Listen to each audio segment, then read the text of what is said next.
মা মেয়েকে খানকি ডাকছে।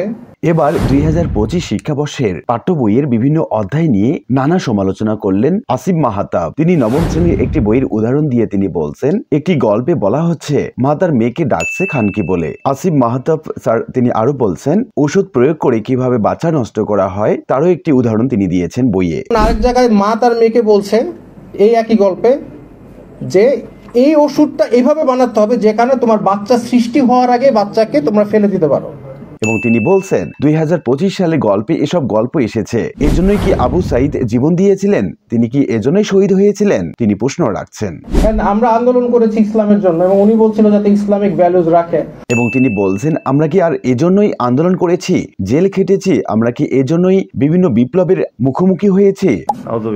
আমি জানি না এই গল্পটা ক্লাস 9-এর বইয়ে থাকার কতটা প্রয়োজন। তিনি আরো বলেন নবম শ্রেণীতে এসে এই অধ্যায়টা কতটা প্রয়োজন ছিল, যেটা মানুষের কল্যাণ না হয়ে অকল্যাণ বয়ে নিয়ে আসতে পারে। এবং তিনি বলছেন সরকারের সমালোচনা নিয়ে, তিনি বলছেন সরকারের ভিতর যে স্বচ্ছতা সেটা নেই জবাবদিহিতা, আর এই জন্যই এসব হচ্ছে। তিনি বলছেন এই সরকারের ভিতর তো ট্রান্সপারেন্সি নাই, তারা আমাদেরকে আগে দেখাবে না তারা কি কি গল্পগুলো দিয়েছে, জনগণের সাথে ক্লিয়ার হবে না।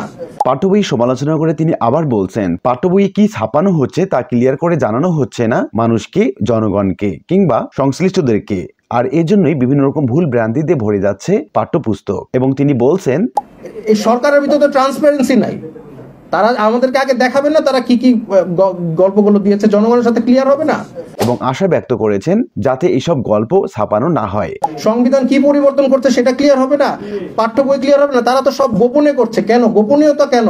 এখন দেখার বিষয় এসব গল্প কতটা ছাপিয়ে যাবে 2025 শিক্ষাবর্ষের বইকে। আশা করি বিষয়টি বুঝতে পেরেছেন। আর আজকের ভিডিওটি এ পর্যন্তই। আশা করি ভিডিওটি আপনাদের ভালো লেগেছে। ভিডিওটি ভালো লাগলে লাইক কমেন্ট করতে ভুলবেন না। দেখা হবে অন্য কোনো ভিডিওতে। সে পর্যন্ত সবাই ভালো থাকবেন। ধন্যবাদ।